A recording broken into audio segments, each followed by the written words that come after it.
총리님, 국제신문 정유선입니다. 저는 행정통합 관련해서 좀 여쭤보겠습니다. 정부가 파격적인 인센티브안을 제시한 이후에 지금 시도 간 통합 논의가 본격화되고 있는데요. 대통령께서는 또 신년 기자회견 때 광역 통합을 말씀하시면서 시도들이 또 너무 한꺼번에 할까봐 걱정이다. 재정 충격이 있을 수 있다고 또 언급하셨어요. 그래서 지자체에서는 혹시 통합을 늦게 하면 재정 지원을 못 받는 게 아닌가 하는 우려도 나오는데요. 예를 들면 4년간 20조 원이 제시됐는데 예컨대 1년 늦으면 5억 못 받는다, 뭐 이런 개념이라든지 아니면 뭐 꼭 그건 아니더라도 통합 시기가 늦어지면 재정 지원이 좀 차이가 있는지 그 부분이 좀 궁금합니다. 또 하나, 지난주에 부산 경남도 2028년을 목표로 통합 로드맵을 제시했는데요. 일시적인 지원보다는 확실한 재정 분권 그리고 자치 사무 권한에 대한 구조적 보장을 좀 요청했습니다. 이런 부분에 대해서 정부가 좀 검토하고 계시거나 추가로 좀 수용해서 준비하고 계신지 말씀 부탁드리겠습니다. 그 말씀드리기에 참고로 아까 첫 번째 질문에서 한 가지만 보충 설명하겠습니다. 그 벤스 부통령을 만날 때 현장에 우리 측에서는 강경화 대사, 박윤주 1차관 외교부, 그리고 우리 측 외교보좌관 이렇게 네 분이 계셨는데 제가 그런 방식의 어떤 이 고위급 회담에 대한 비교 평가를 할 입장에 있지 않아서 나오면서 물어보니 그 두 분 다 아주 진심으로 굉장히 잘된 케이스다라고 평가를 해주셨고, 그 회담의 대화록이 정리가 된 것이 있는데 아마 그것을 우연히 이렇게 입수하셨는지 우리 그 외교안보 관계를 담당하는 모 장관께서 읽어보시고 저한테 나중에 굉장히 내용이 잘 요점 정리가 돼서 저 상호 진행이 되었다 하고 평가하시는 것을 들었습니다. 행정통합 문제로 넘어가겠습니다. 행정통합 문제는 애초에 진행이 수도권 중심의 이 불균형 발전 체제가 이제 한계에 도달했다라는 문제의식과 수도권 부동산 문제도 그런 지방균형 발전과 연동해서 풀지 않으면 근본적으로는 해결하기 어렵다라는 대통령과 정부의 인식을 바탕으로 해서 진행된 것입니다. 물론 그것을 제기한 데에는 광주 전남도 이미 몇 년 전에, 대전 충남도 상당 기간 전부터 국민의힘 측에 의해서, 대구 경북도 상당 기간 전에 이렇게 다양한 방식으로 이미 각 지방에서 자생적인 문제 제기가 있어 왔던 것이 의사가 합쳐진 것이죠. 제가 정부를 대표해서 광역 시도 통합의 경우에 대한 정부의 4년간 20조에 달하는 어떤 지원을 핵심으로 하는 인센티브 방안을 발표를 할 때만 해도 실제로 최대 되면 광주 전남과 대전 충남 두 군데가 잘하면 되는 것이 아닌가라고 예상했었습니다. 여러 가지 시간이라든가 현재의 그 지역 내의 진행 상황을 볼 때.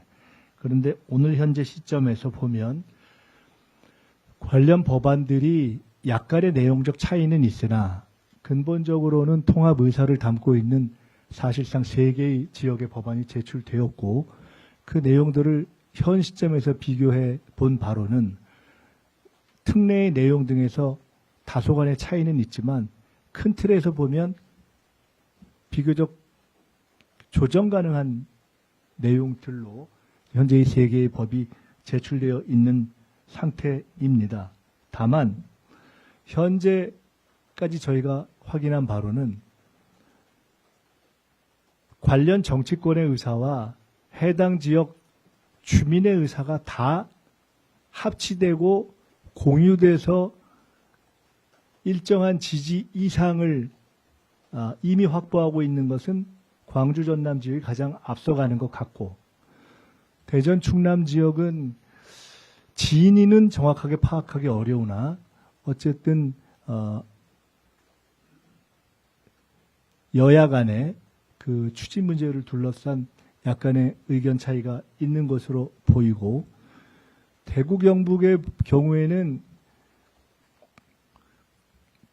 지역 주민들의 의사가 어느 정도로 지금 완숙하게 반영되었는지는 아직은 정확하게는 잘 조금 더 파악할 대목이 있지만, 어쨌든 정치권에서는 상당히 신속한 속도로 통합 의사를 모아내는 것으로 보입니다. 여기서 두세 가지 문제가 발생합니다. 첫째는 처음에 예상한 것에 비해서 실제 이루어진다면 이라는 전제하에 봤을 때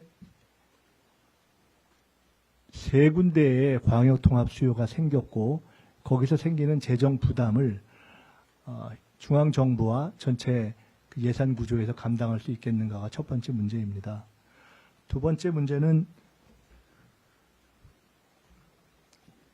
지방선거를 앞두고 있는 시점에서 여러 가지를 감안할 때 일정 시점까지 이것을 실질적으로 관철하고 이후까지 안정적으로 담보할 수 있다는 전제하에서 이 통합이 이루어지는 과정을 거쳐야 국가적으로나 지역적으로나 주민들에게나 안정성이 있을 거라고 보는데, 그 점에 대한 판단을 오늘 이 시점에서는 하기가 조금 쉽지 않다.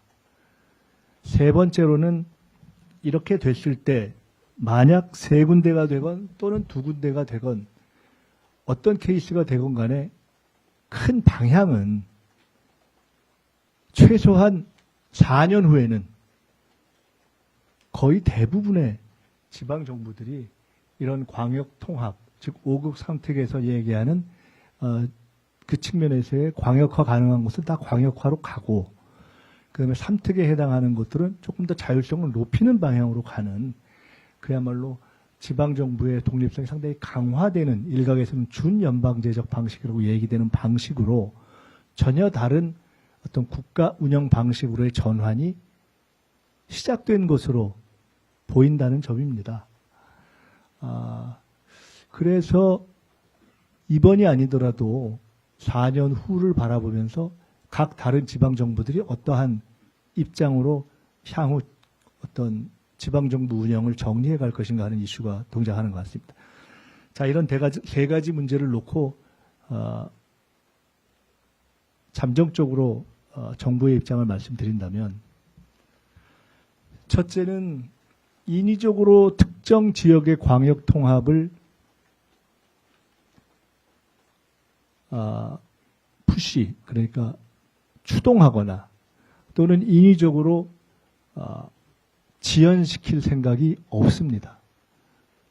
그렇기 때문에 이 부분은 그야말로 각 지역에서 얼마나 내실 있게 이후의 논의를 진행해 가는가를 보면서 적절한 시점에 정부로서는 정부가 해야 할 판단을 하겠습니다. 두 번째로 재정과 관련해서는 처음 생각했던 것에 비해서 이미 최소 두 군데 이상이 될 가능성이 높아졌기 때문에 이미 처음 생각했던 것에 비해서 재정 소요가 더 커진 것이고, 그래서 그에 대한 판단과 시뮬레이션을 긴밀하게 하고 있습니다. 원래 생각했던 재정 지원의 구성, 내년 이후의 세입 전망, 장기적인 중앙정부와 지방정부의 재원 분배, 크게 보아 향후 4년 이후에 예상되는 전반적인 지방정부의 어떤 재정 운영 방식, 이런 것들을 다 감안하면서 실현 가능한 방안으로 여러 가지 방안을 시뮬레이션을 시작하고 있다, 이 말씀을 드리겠습니다. 분명한 것은 좀 부담이 된다고 해도 이미 큰 국가적 방향이 그리 잡혀가고 있는 상황이기 때문에 정부로서는 이미 국민들께 드렸던 약속을 지키는 기조 위에서 이 문제에 대한 대응 방향을 생각하고 있다는 말씀을 드립니다. 끝으로 이번에 법안을 제출하지 않은 가령 부산 경남을 포함한 여타 지역들, 그러니까 추가로 광역화를 생각하는 지역이라든가 또는 독자적 발전을 추구하고 있는 제주, 강원, 전북 또는 현재 충북 등의 경우가 상대적인 어떤 불이익이라고 생각되는 상황에 처하지 않고 고유한 독자적 발전을 할 수 있는 경로와 또 조건을 확보할 수 있는 길에 대해서도 같이 논의를 하고 있다 하는 말씀을 드리겠습니다.